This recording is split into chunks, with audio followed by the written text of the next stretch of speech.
ऋषि, कुछ प्रश्न कभी कभी इसलिए हम करते हैं कि कभी कभी जो आप चर्चाएं करते हैं उसके प्रमाण सहित व्यक्ति विशेष आता है। तो महाराज जी ये कह रहे हैं कि मेरी बेटी पर उसके पिता की बुरी नजर है, इस प्रारब्ध को मैं कैसे सहन करूं? अगर मुझे कुछ हो जाता है तो उसे कौन संभालेगा, कौन रक्षा करेगा? इसकी इनको चिंता लगी रहती है। अभी बड़ा विचारणीय विषय है। जब रक्षा की भक्षक दृष्टि में हो जाए तब तो बहुत विचारणीय विषय, मतलब ये तो बहुत विचारणीय विषय है कि पिता ही अपनी पुत्री पर यदि गलत दृष्टि करे तो फिर किसकी शरण में जाएगी?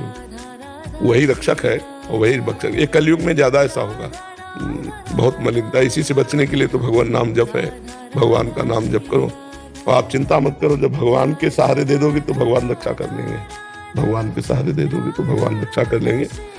मतलब ये बहुत ही सोचनीय विषय है कि कैसा वो राक्षस पिता है जो अपनी पुत्री की तरफ गंदी दृष्टि रखता है। मतलब बहुत पवित्र रिश्ते हैं हमारे, जिसको सोच के भी रिश्ते क्या, हमारा अंश है भाई। पिता का मतलब होता है हमारा अंश है, हमारी बच्ची। हम कैसे ऐसे कैसे? ये तो घोर नर्क का कार्य है। क्योंकि 1-2 महीने में 4-5 ऐसे प्रश्न बहुत सारे ऐसे आते रहते हैं जो राक्षस प्रवृत्ति के हैं ना, जिन्होंने भजन नहीं किया, धर्म का भय नहीं, भगवान का भय नहीं, तो ऐसे राक्षसों के लिए कानून बना है। हमें लगता है कि अगर कुछ ऐसे क्रियाएं देखें तो कानून का सपोर्ट करके ऐसे राक्षसों को जेल में होना चाहिए, घर में नहीं होना चाहिए। अगर ऐसे ममता करोगे अपने पति के प्रति तो फिर ठीक नहीं रहेगा। तो पति अगर राक्षस है तो उसको राक्षसों की जगह जेल में है, बिगड़ेल खोपड़ी वाले सब जेल में है, तो ऐसों को तो जेल में भर्ती कर देना चाहिए जो ऐसे आचरण करने वाले। अलग हो गई उनसे, अलग रहती हूँ। अच्छा, ताकि ये सुरक्षित रहे। तो बहुत अच्छी बात है। फिर तो चिंता न करो, भगवान है ना, सबके साए होंगे, भगवान सबके रक्षक है, तुम चिंता। पर ये बड़ा आश्चर्य का विषय है। मतलब कैसा हृदय होगा जो ऐसा सोच सकता है? मतलब ऐसा तो सुन के मतलब हृदय कांपता है कि ऐसा कैसे, इतना बड़ा भयानक पाप कैसे वो कर सकता है? पर जब बुद्धि भ्रष्ट हो जाती है तो कुछ भी कर सकता है। जी महाराज जी, आपके चरणों में कोटि कोटि प्रणाम। प्रभु जी, मेरे चाचा जी का शरीर पूर्ण हुए 2 वर्ष हो गए हैं। उनके जाने के बाद शेष परिवार का दायित्व, आर्थिक भरण पोषण एवं स्नेह प्रभु जी मेरे माध्यम से पूर्ण करा रहे हैं, परंतु मेरे परिवार एवं पत्नी इसका विरोध करते हैं। महाराज जी, मैं मेरे लिए शास्त्रोचित क्या? नहीं, आपको सहयोग करना चाहिए। पत्नी और परिवार वालों का विरोध नहीं मानना चाहिए। इतना है कि उनका भी पालन पोषण करना चाहिए, पत्नी आदि की भी मनोकामनाएं पूर्ण करनी चाहिए, पर असहाय है इसलिए उनका सहयोग करना चाहिए। बिल्कुल बिल्कुल बिल्कुल, ये बहुत उत्तम बात है। निर्दोष दृष्टि रखते हुए, मतलब कोई स्वार्थ की भावना न रखते हुए, हाँ बिल्कुल, जैसे अपने बच्चों का पोषण किया जाता है ऐसे उनका जरूर करो। भगवान आपका सहयोग करेंगे, क्योंकि भगवान परहित देखते हैं ना, जब ज्यादा कृपा करते हैं। जो स्वार्थ रहित होकर दूसरों के सुख के लिए सेवा करता है, भगवान उस पर विशेष प्रसन्न होते हैं। जी एकांश वर्मा जी, लखनऊ से। राधे राधे महाराज जी। महाराज जी, आपकी कृपा से नाम जप कर रहा हूँ, आपके बताए हुए मार्ग पर भी चल रहा हूँ और बहुत आनंद सा आ रहा है। आपने एक एकांतिक में बताया था कि जब हम नाम जप करते हैं तो भगवान हमारे पहले जो चाह होता है उससे पूरा करते हैं, जैसे कि विभीषण जी के साथ हुआ। तो क्या हमारे साथ भी ऐसा होगा? हाँ, सबके साथ ऐसा होता है। जो छुपी हुई वासना होती है, जब तक वो नष्ट नहीं होगी तब तक परम पद नहीं मिलेगा। तो या तो ज्ञान के द्वारा नष्ट कर दें और या भोगवा के नष्ट कर दें। एक कोल्ह जी और अल्ह जी नाम के 2 भाई थे।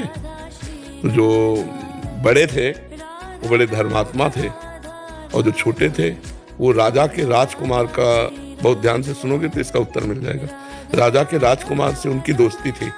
मांस खाना, शिकार खेलना, व्यभिचार करना, ये सब जो एक रजोगुणी जन करते हैं, राजा करते हैं, वो सब करते थे। लेकिन उनके बड़े भाई बड़े भगवत भक्त थे और वो अपने बड़े भाई को भगवान की तरह मानते भी थे, उनकी आज्ञा उल्लंघन नहीं करते थे। तो एक दिन बड़े भाई ने कहा, यार तुम अपना जीवन बर्बाद करते हो, चलो ना द्वारिकाधीश के दर्शन करते हैं। वो जो आ गया, भगवान मानते थे, गए और पीछे मंदिर में से खड़े हुए। आगे बड़े भाई ने कहा कि कुछ सुनाओ ना ठाकुर जी को।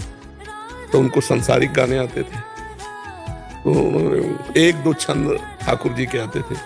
तो वो बड़े लय से भगवान की ब्रज लीला के पद गाए। जो गाए तो द्वारिकाधीश ने कहा, वाह वाह वाह वाह। उनके बड़े भाई को लगा कि जीवन हो गया सुनाते हुए, कभी नहीं बोले वाह वाह। मांस खाता है, गंदे आचरण करता है, और एक पद सुना दिया, वाह वाह बोल रहे ठाकुर जी। ये तो सह गए, वाह वाह सुनना। उन्हीं को सुनाई दिया ठाकुर जी ने वाह वाह का। थोड़ी देर में द्वारिकाधीश का पुजारी आया और कहा, छोटे भाई का नाम जो, वो कौन से है? उनका पीछे, उनका नहीं, भगत है हमारे बड़े भाई। बोले नहीं, ठाकुर जी आपके लिए प्रसाद दिया। उनके गले में माला डाला, उनके हृदय में बड़ी जलन हुई कि मतलब वो पद जरा सा गा दिया तो वाह वाह कह दिया, उसके लिए प्रसाद भेजा ठाकुर जी का। और वो कह रहा कि हम इतने, हमारे भैया भगत हैं, इनको दीजिए। ईर्ष्या बहुत सूक्ष्म वस्तु होती है, उनको बहुत ईर्ष्या लगी। ठाकुर जी से कहा तुम्हारे लिए पूरी जिंदगी दी और तुमने हमें प्यार नहीं दिया, और ये पाप करता है फिर भी इसको इतना प्यार दिया। ध्यान से सुनना। वो गए समुद्र में कूद गए कि मैं प्राण करूंगा। जब समुद्र में कूदे तो भगवान के पार्षद उनको दिव्य द्वारिकापुरी ले गए। मुझे हृदय की जलन थी, द्वारिकाधीश के दर्शन करके शांत हुई। दिव्य भगवान का रूप। भगवान ने कहा लाओ प्रसाद लाओ। जब उनके साथ तो उनको बड़ा सुख मिला कि वहां तो ठाकुर जी की मूर्ति से पहले, यहाँ तो साक्षात भगवान दे रहे। बोले 2 पत्थर लगाओ। बोले दूसरा किसके लिए? बोले तुम्हारे भाई के लिए। फिर चल पड़े कि यहाँ भी भाई, यहाँ भी मतलब उसका आदर। तो उन्होंने भगवान से कहा कि यहाँ भी उसका इतना आदर। तो बोले तुम अभी इसी जन्म के भगत हो, वो पूर्व जन्म से, कई जन्म से भजन कर रहा है। वो महान तपस्वी और भजनानंदी विरक्त संत था। एक दिन वो एक उपवन में वाटिका में पड़ा हुआ था, तो वहां देखा है कि राजकुमार बहुत सी स्त्रियों के साथ हंसी खेल मजाक, राजा का राजकुमार। तो उसको लगा कि यार सुख तो इसी में है, ऐसा लगा। तो केवल एक वासना, सुख इसी में है। अगला जन्म हुआ और राजकुमार का संग मिला और सब वो भोग मिले। तो उन्होंने कहा मेरा भक्त है, इसलिए मैंने केवल एक छूट दी है कि उसकी वासना का नाश हो जाए। तुम अभी आज के भगत हो, वो बहुत जन्मों का भगत है।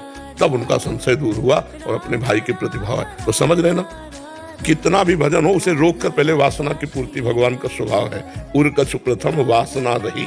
अगर हृदय में कोई वासना है तो जो इच्छा करियो मन माही, प्रभु प्रसाद कछु दुर्लभ न। भगवत प्राप्ति होने के पहले आपके हृदय को एकदम क्लीन किया जाएगा। अब वो ज्ञान के द्वारा वासना हटाई जाती है या भोग के द्वारा, ये भगवान देखेंगे। डॉक्टर है, ऑपरेशन करना पड़ेगा कि इंजेक्शन से दबा देना पड़ेगा फोड़ा को, ये तो वो डॉक्टर जानता है कि आपकी वासना को पूर्ति करेंगे या नष्ट कर देंगे। दोनों बातें हो सकती है ना, कि वासना को जड़ से ज्ञान के द्वारा नष्ट कर देना कि अब मुझे नहीं चाहिए। लेकिन भगवान के साक्षात्कार के पहले ये लीला होगी, जो अंदर वासना है उसकी पूर्ति होगी।